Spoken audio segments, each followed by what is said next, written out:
시청자 여러분 안녕하십니까? 안녕하십니까? 네, 탈북 김여주 박사님 모시고 어제 이어 북한의 정치범 수용소 이야기를 좀 다뤄보겠습니다. 지금은 폐쇄됐다라는 그 함경북도 온성에 있는 창평 수용소에서는요, 네. 이런 일이 있었다고 알려져요. 탄광에서 화재가 발생했는데 수감자들을 구출하지 않고 탄광 입구를 폭발시켜서 묻어버렸다는 거예요. 그러니까 수감자 가족들이 폭동을 일으켜서 보위부원 30-40명이 맞아 죽었고 가족들까지 이제 200명이 그 과정에서 죽었는데 보위부가 보복으로 수감자 500명을 사살했다. 이런 일도 있었던 모양이에요. 예, 있습니다. 근데 정치범 수용소에 황장엽 씨의 친인척들이 탈북 후에 줄줄이 잡혀가서 죽음을 당했다는데 여자 수감자는 3분의 1이 연자제라고 하네요. 네, 그렇습니다. 그러니까 북한 정권에서 봤을 때 아주 화가 나는 짓을 한 네. 사람, 가족들, 네. 그중에 여자들도 이제 잡혀가가 네. 정치범 수용소에 갇히는 거예요. 진짜 기가 찬 이야기라고 보입니다. 그래서 북한은 이렇습니다. 아빠도 몰라요.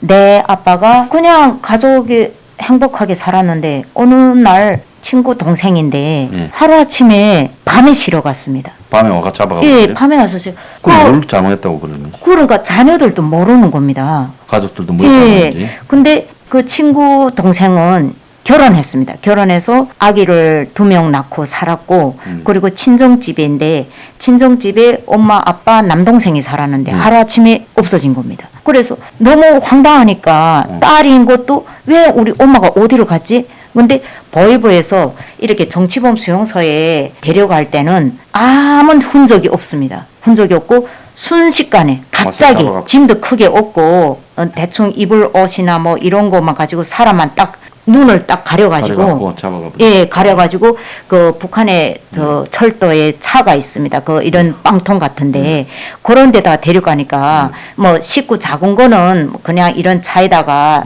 범죄인 이렇게 이송하는 그런 차에다 실어가는데 이제처럼 황장엽 가족이라든가 이런 건 많지 않습니까? 근데 그 가족 한 가족만 데려가는 게 아니라 사돈, 팔촌 다 데려가는 겁니다. 네, 어쨌든 예, 예, 다 데려갑니다. 그러니까 그 사람들도 어디를 가는지도 모릅니다. 밤에 눈을 다 막고 타고 내리라 이러니까 그 내린 것뿐인데 내려서 보면 엉뚱한 데 가 있단 말입니다. 거기 정치범 수용소죠. 그래서 지금 뭐 나오는 이야기는 시아버지 형수같이 가족이지만 피 한 방울 안 섞인 사람이 죄지어도 네네네. 내가 어느 날 뭐 예. 때문에 잡혀간지 모르고 연자제로 잡혀간다. 예, 맞습니다. 진짜 좀 웃기는 이야기예요. 그래서 심지어 이제 남한의 문화를 빠졌다. 그러니까 네. 남한의 드라마나 이런 걸 네네. 보다가 또 잘못 잡히면 예, 그렇습니다. 가고 북한에서 뭐 해외 취업을 나갔다든지 유학을 나갔다가 돌아다니거나 네. 뭐 이렇게 해서 이제 신고되어서 끌려 들어오면 네. 그것도 또 정치범 수용소에 예, 간다. 그렇습니다. 그래서 심지어 이제 어떤 사람들은 옷을 야하게 입었다. 김씨 왕조와 관련해서 안 좋은 이야기를 했다. 종교가 기독교다. 뭐 이래도 이제 그 말을 했다가 누구 흘러 들어가가 예. 들어가면 와서 잡아간다. 예.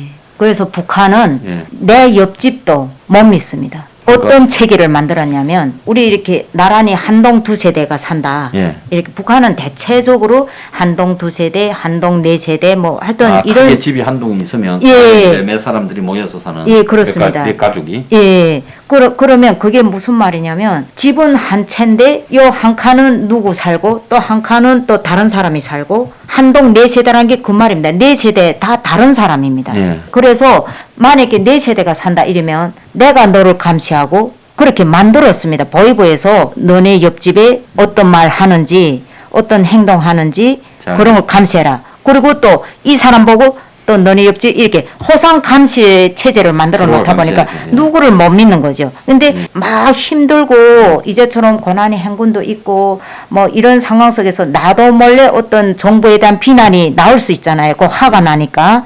근데 그 말을 어느 순간에 보위부 갔다가 일러 바치면 밀정이죠. 일러 바치면 보위부에서 와서 잡아간단 말이에요. 자, 그래서 그 연자제 부분에서 어떤 사람들은 뭐 자기가 뭐 예를 들어서 황장엽 씨 직계 가족이야 만약에 알겠지만은 네. 그 뭐 먼 사돈쯤 되는 사람들은 그렇게까지 짐작하지 어느 날 아닌 밤에 홍두깨식으로 날벼락을 맞는 거거든요. 네. 그런데 이런 식으로 연좌제를 한다라는 거는 이런 것들이 좀 알려져서 이 조국을 배신하지 마라. 그렇죠. 뭐 이런 거 아니겠습니까? 예, 선전포고 예. 하면서 공포증에서 절대로 나쁜 짓 하지 말고 당을 우리 그 북한 체제를 비방하지 말라. 네, 그리고 도망갈 생각이나 예, 뭐 남쪽으로 절대로 하지 말라. 예. 북한은 이게 북한 체제에서 하는 게 이게 법이 뭐냐면 무엇이든 조용히 범죄자를 취급하거나 이렇게 예. 하지 않고 공개적으로 위협을 주는 겁니다. 공개적으로 너네도 이 사람처럼 이렇게 비참하게 죽거나 비참하게 감옥 갈 거니까 너네 앞으로 이렇게 하지 말라라는 어떤 그 공포증이죠. 그래서 그 감옥에 가는 사람들이 이런 후손들은 솔직히 죄가 없지 않습니까? 우리 집에서 뭐 한 명이 범죄를 지었다 이렇게 하면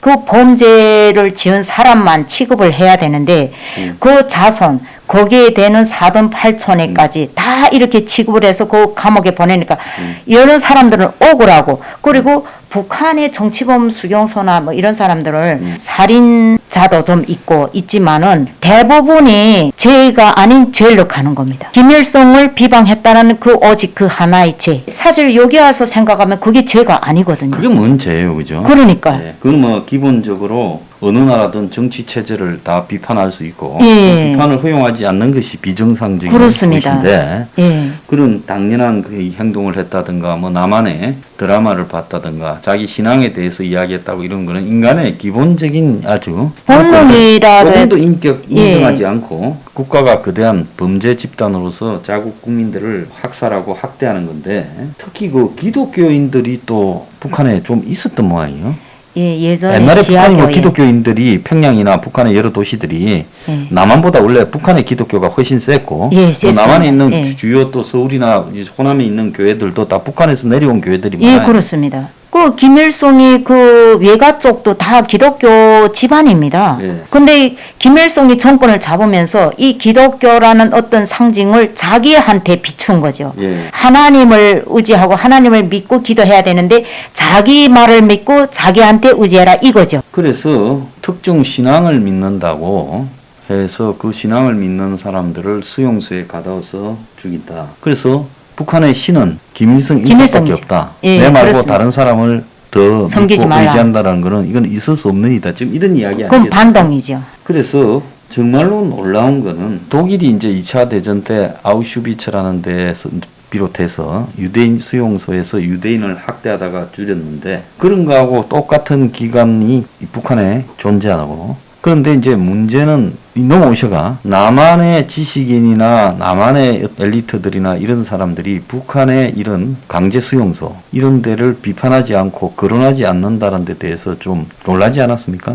그 사실 북한의 정치범 수용소에 갔다라는 자체 또 그리고 그런 정치범 수용소들이 많이 존재하고 있다는 그 자체가 뭐냐면 제가 그때 느낀 게 탈북전에 느낀 게 우리 이 북한 체제는 인권이 박탈되고 그 다음에 인간으로서 언론이 다 박탈되고 인간인 침해가 너무 이게 정부에서 인간이라는 그 존재감 자체를 다 박탈시키다 보니까 말도 제대로 못하고 또 행동도 제대로 못하고 내가 할 수 있는 인간으로서 기본적으로 해야 되는 그 영역을 다 차단이 되다 보니까 아 이래서 이 북한이란 세상은 이렇구나 이러면 우리 대한민국에 와서 이런 거에 대해서 좀 알려야 되는데 이런 데 대해서 전혀 다 모르고 있으니까 진짜 그래서 한국이 북한의 이런 문제를 한국이 앞장서서 제기하지 않으면 네 누가 하겠습니까? 그렇습니다. 예. 그럼 한국에서 이런 거를 갖다가 탈북자들도 알리고 한국 정부도 알리고 이래가지고 세계적으로 북한의 수용소라는 문제들 그 반드시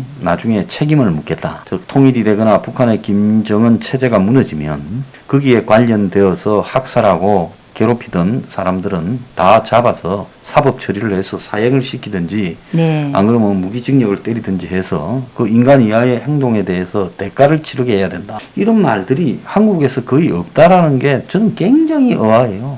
그렇습니다. 네. 그게 좀 마음에 걸렸고 그 이제 그 정치범 그래서 탄광이 무너졌다고 했지 네. 않습니까? 네. 거기에 직접 들어간 사람을 제가 만났는데 네. 그 사람이 그 이제 해령 정거리입니다. 예. 예, 정거리인데 군관이 되신 장교죠.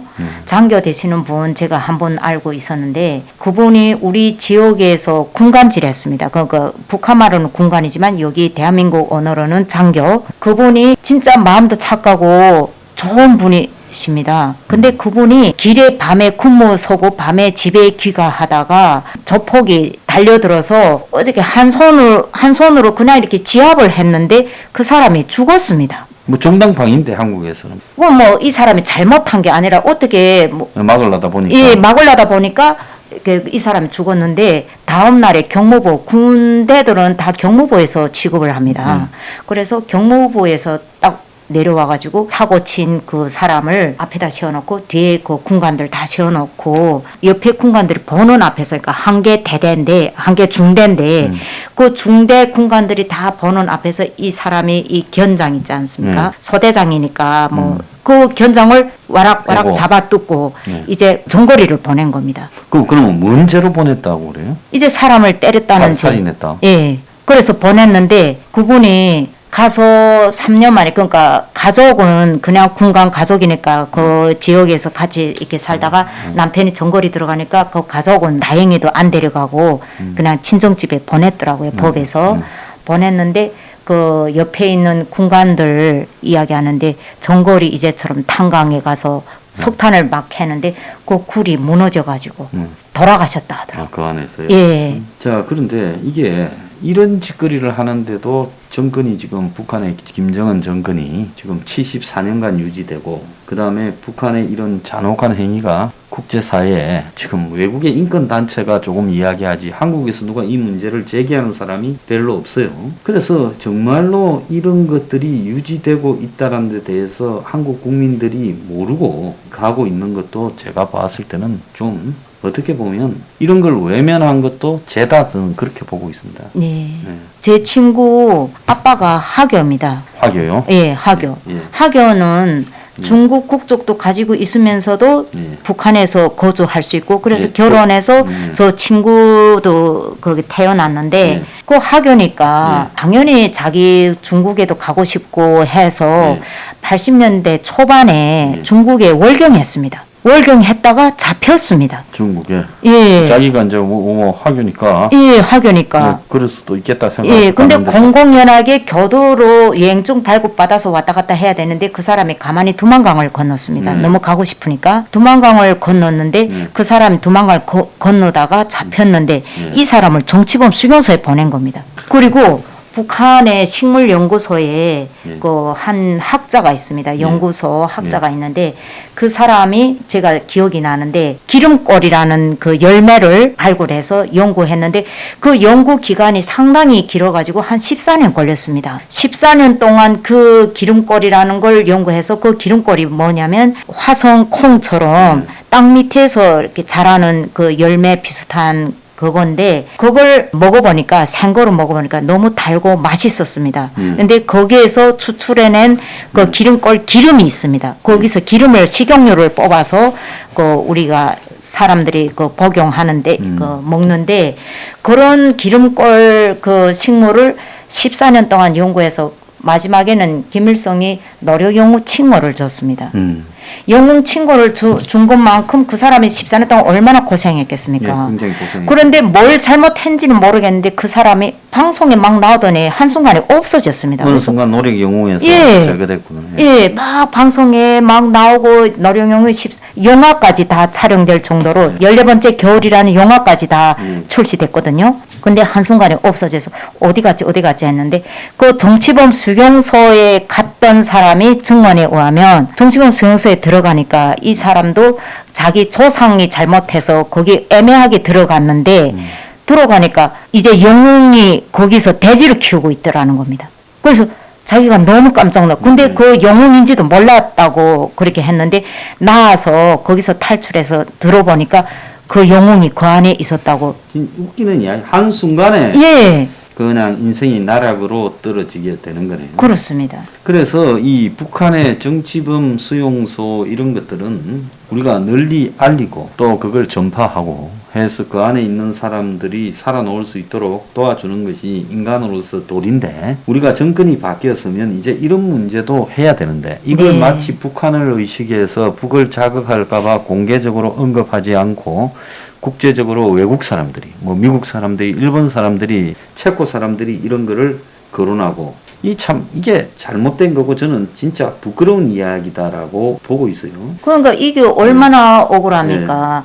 그 고난의 행군 시기에도 90년대 배급을 안 주니까 정말 산에 가면 산나물이든 송기떡이라고 있습니다. 소나무 껍질을 발라서 거기에 독성이 있고 질기다 보니까 거기에다 가성소다여서 부드럽게 만들어서 하여튼 공정이 여러 차례 공정을 거쳐야만 사람이 이렇게 먹을 수 있는 그런 음식을 만드는데 그런 것도 나무에 다 너무 벗겨가지고 소나무가 노랗게 그 안에 속살이 다 드러나 있은 겁니다. 그리고 풀 너무 캐먹으니까 배급소에 갔는데 배급을 안 주고 이게 텅텅 비어 있으니까 이 사람이 그렇게 말했습니다. 아니 이거는 뭐 내가 염소야?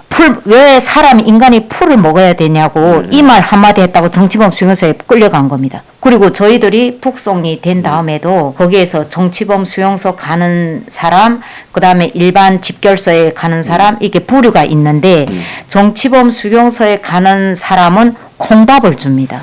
정치범 수용소는 예, 소량의 콩밥을 주는데 그 사람이 왜 정치범 수용소에 가는가 물어봤더니 이제처럼 탈북을 했는데 중국에서 살다가 붙잡혀 나온 사람은 그냥 일반 집결소나 노동 단련대나 경제범인 수용소에 가는데 한국 가려다가 고의적으로 내가 한국 가려다 잡혔다. 그런 사람하고 그다음에 이제처럼 한국 사람을 만나서 서로 사귀었다. 이런 사람하고 그다음에 기독교를 믿었다. 이런 사람. 이런 세 가지 부류를 정치범 수용소에 보낸다고 하면서 그런 사람들한테는 이미 조사를 다 마치고 결정이 된 사람 그런 사람한테는 콩밥을 주더라고요.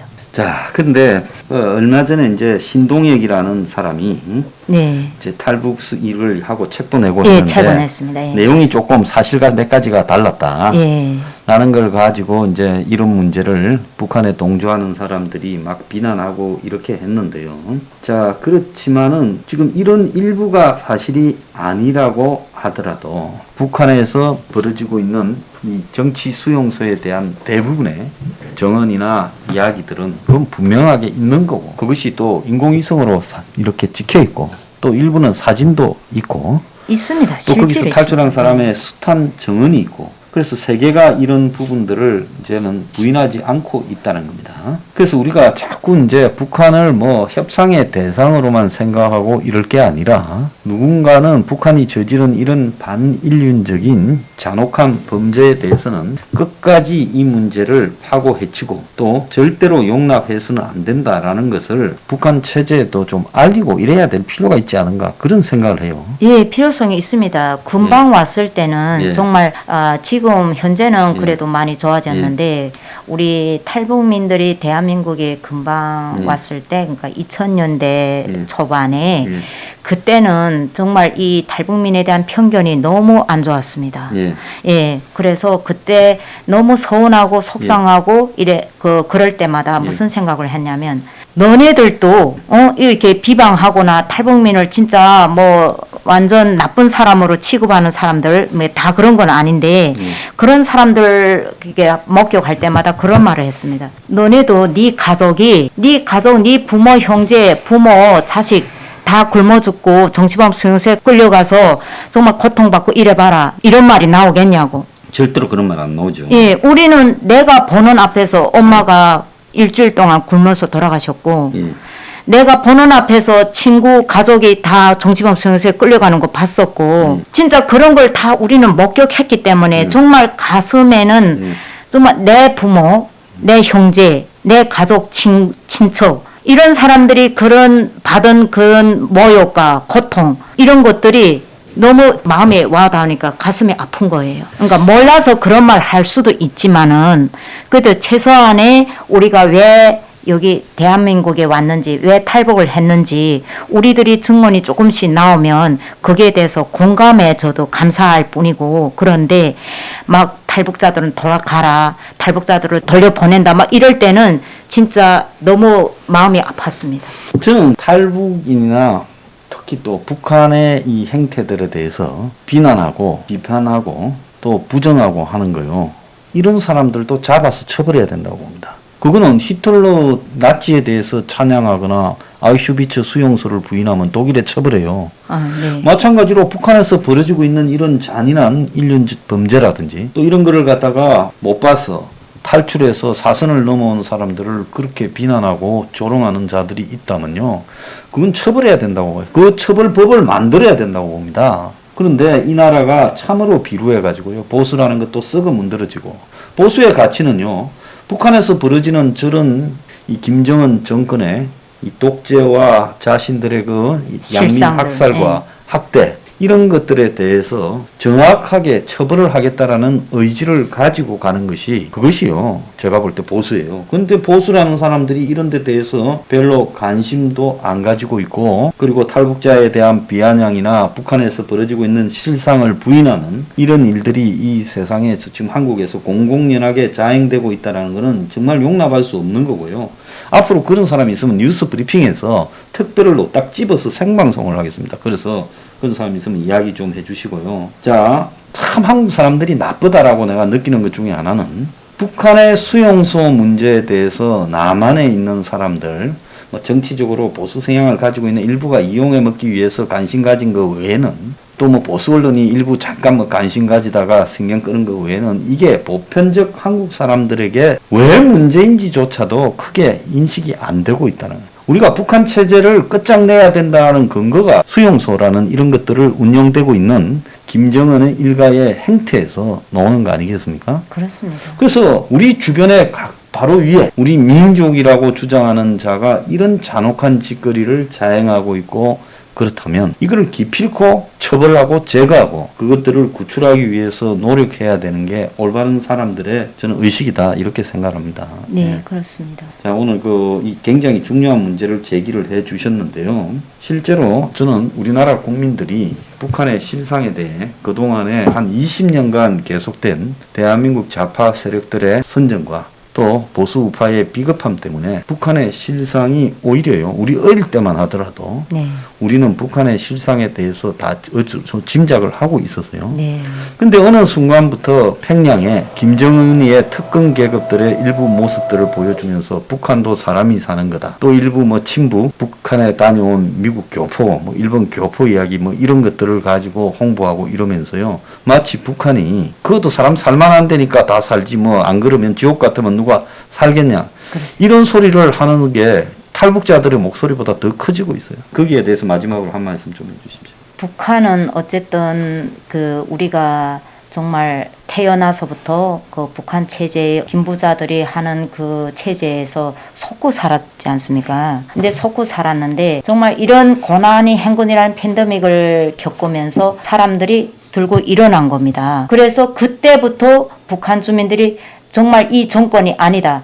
우리가 보편적으로 생각할 때 그렇지 않습니까? 저희들이 이런 증언을 하지 않았어도 현실적으로 장성택 자기 고모부도 사살하고 그다음에 이복 형제 김정남이도 사살하고 이런 걸 놓고 볼 때 정말 이게 잔혹하다라는 게 다시 한번 느끼게 되는 사실이고 이렇기 때문에 우리가 이런 같은 민족으로서 또 뭐 이런 북한 사람들이 실상에 대해서 최소한의 알릴 건 알리고 공감해서 탈북자들이 그럴 수밖에 없는 그런 체제에서 정말 생활하면서 여기 탈북할 수밖에 없는 그런 사연들에 대해서 더 응원해 주시고 공감해 주시면 감사하겠습니다. 예, 오늘 김여주 박사님 모시고 북한의 강제 수용소 실상에 대해서 알아봤습니다. 우리가 이걸 외면하는 것도 저는 제약이다. 이런 생각을 좀 가지고요. 살아야 될 것 같습니다. 자, 감사합니다. 감사합니다.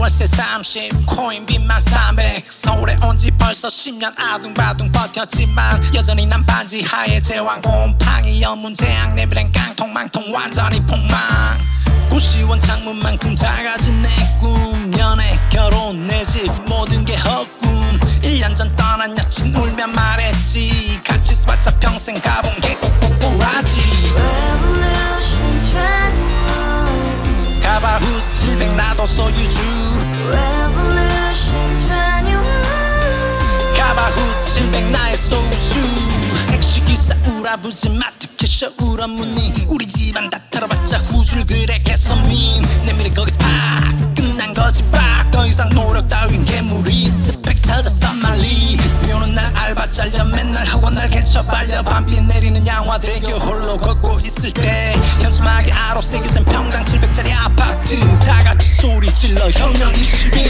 Revolution 21 가바후스 700 나도 소유주 Revolution 21 가바후스 700 나의 소유주 You and I, we live together in the house.